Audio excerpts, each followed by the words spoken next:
Voina chuan guitar le son thar kan zir ho lenga voina kan zir tur chu Nitin hian ti hlakha guitar Perhdan kan zir ho le don ni masabera chuan din kan langa asanga G Hliama A minor a B minor chuan F sharp kan hmangtel bokang F sharp chu kuzung chalin second fret ai baranga kuzung line third fret third string kuzung u in fourth fret a khan fifth string kuzung te in fourth fret a fourth string kha chung berjang strum thlang chuan a hla hi pumpuin strum dan chi khat kan hmang lenga chu chu down down up ti khan kan strum leng a down down up down down up khami strumming pattern kha kan hmanga khami strumming pattern hmang khan kan sa chuak lai vek don ni bulchang ka sa chuak chinanga chuan uluk doi longai thlale don ni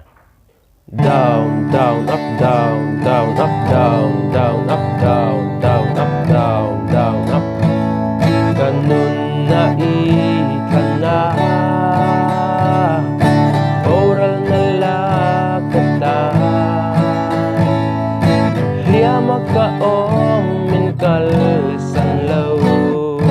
hinlung na arong po Hmangaihtu chian chaber tu kata ni chat na le mal som na chiang ten ka don hiani nang phak lo hian kamoi si lo mo nang mangai zuai zeli Nitin hian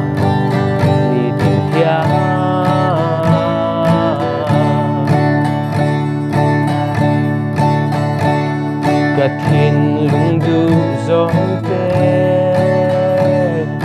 min pe ki chul si lo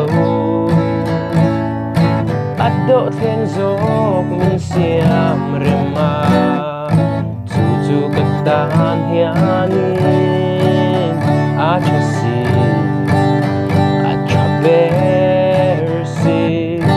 katan chat na le mal som na chiang ten ka don hiani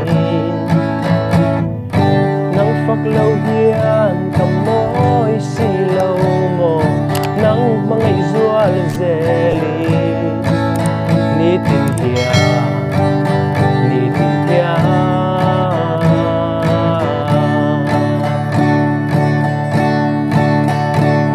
ban huai thleng kim hi Silpuan sulnu ang hiya Thakin ang la omdo na sin Nang ero pa ngay rin hlawkpui be O hlawkpui be Kata ni chat na le mal som na chiang ten ka don hiani nang phak lo hian kamoi si lo mo nang mangai zual zeli